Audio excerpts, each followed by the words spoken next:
Good morning. My name is Eddy Kuperus, and I'll brief you on an interesting topic about underground hydrogen storage and the technical challenges that we face. So I'm a business development manager for hydrogen storage in Gasunie. Our booth is next side, so if after this presentation you would have a question, do not hesitate to visit our stand. So Gasunie. Gasunie is an infrastructure provider for large-scale transport and storage of gases in the Netherlands and in Germany. On this map, there's an overview of how the next decades will look like in the opinion of Gasunie.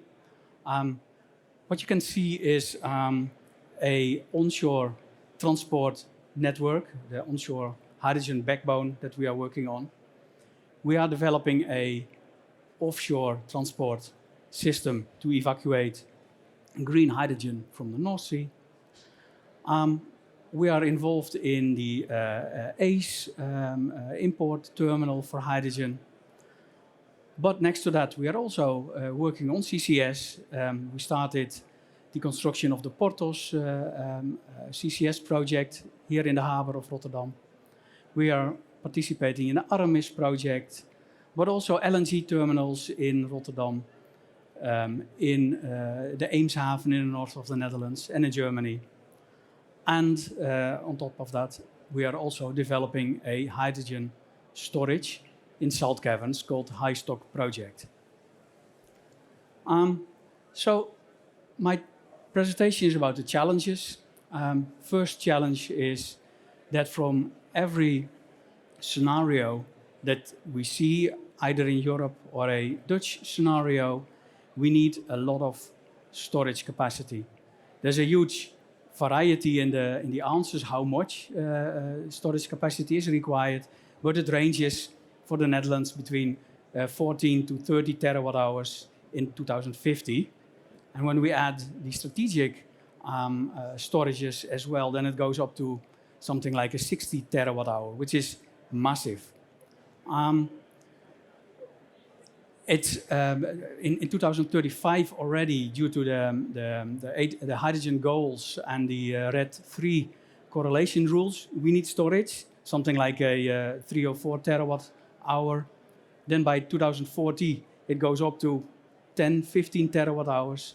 And then in the 2050, it's in the order of magnitude of the 20 terawatt in average for the scenarios.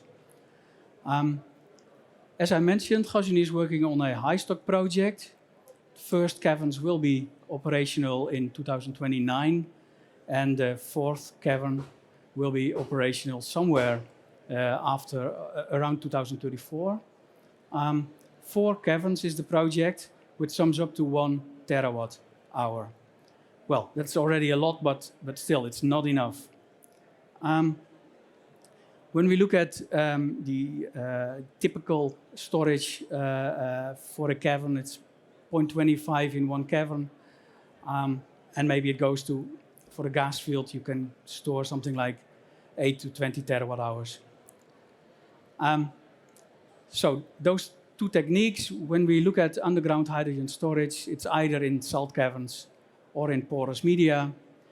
Typically, porous media in the Netherlands is gas fields.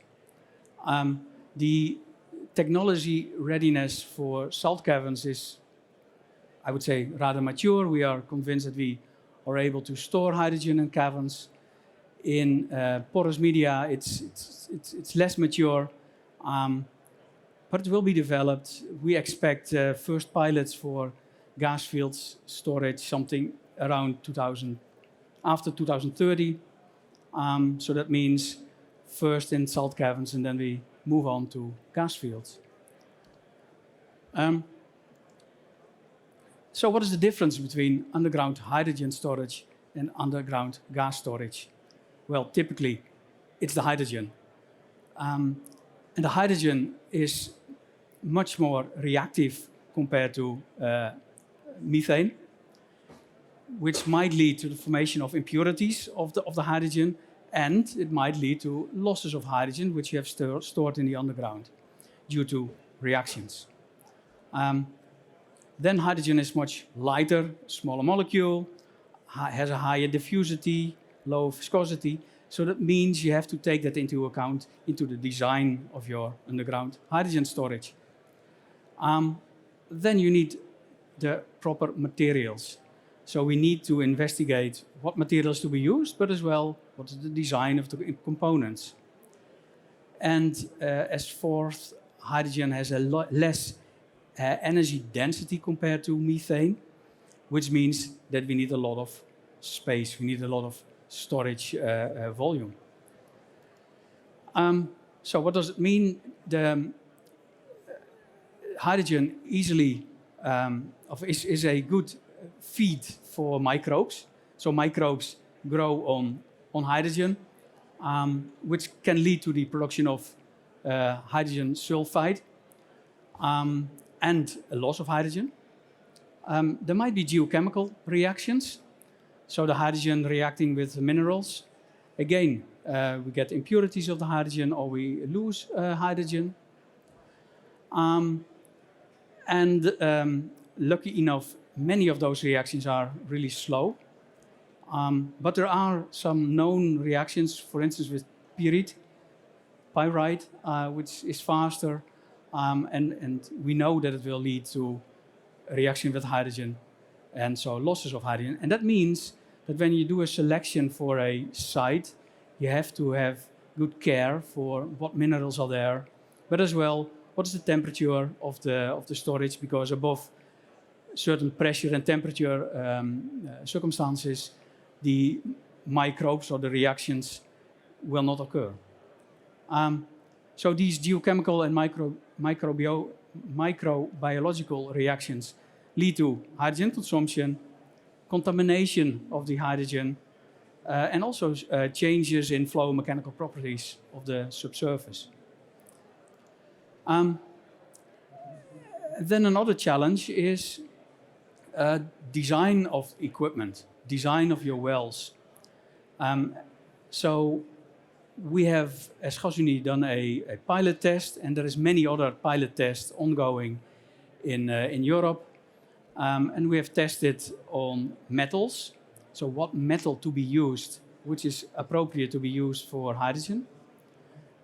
Also, what elastomers can be used under hydrogen conditions. And typically for wells, what cement can be used. And it's all related to integrity, because you don't want to have the hydrogen reacting with your materials and leading to a loss of hydrogen or an integrity issue. And then on top of it, in the current market, there are no tools which are specially designed for hydrogen. So we have adapted the UGS equipment, well equipment for methane, and we have tested them in hydrogen conditions and tested, do they function also for longer periods? Is it leak tight? Do we have, is the integrity in order? And then we have a surface facility. So for UGS, it's typical to use centrifugal compressors. And for hydrogen, because of its weight, it's typically reciproc compressors. Well, those reciproc compressors have to be upscaled to serve the capacities that we need for underground hydrogen storage. And as well, when we use those compressors in enclosed spaces, well, we have to take enough precautions that leakage of hydrogen will not lead to explosions, for instance. And on the other side, we have the processing of the hydrogen. Like I mentioned, if there is an impurity because of a reaction with the hydrogen, with a mineral or microbes, but also when you store hydrogen in a depleted gas field, we get methane with the hydrogen. So we have to purify the hydrogen by means of pressure PSA units, TSA units, or membranes, or absorption technology to get rid of the impurities. Dehydration is also an issue, but we think we can adopt the knowledge from UGS relatively easily. And then there is another question: if you store hydrogen in an empty gas field, what to do with the waste stream? Well, to be sorted out. We are involved in the H2Cast pilot project, where we test those surface facilities and we try to find which technology is most efficient, how much energy does it consume, and what system do we select it. And that is much related to the levels of impurity that you expect. And when you have uncertainties of your inflow, well, then it's hard to design the right facility that is energy efficient and efficient to treat the hydrogen. So I've mentioned a few technical challenges, but there are a few non-technical challenges as well that we have to sort out. And the first is marketing and economics. So we need the hydrogen market needs to be developed. It's not clear yet what the business models, how they will look like, how will they emerge, what kind of revenue models will be evolved. Policy and regulation. There is no regulatory framework yet in place for hydrogen storage. And there is no standards yet developed. So we need to develop them. And then the environmental challenges and the risks, they are related to the storage of the hydrogen has a whole chain of suppliers, of companies that do the maintenance, companies that do the measurements. Well, they all have to get ready for hydrogen, because hydrogen looks a lot like methane, but it's not the same. And last is, of course, the societal awareness and acceptance, which is key to get your license to operate when people living around the sites accept that you will develop a hydrogen storage project.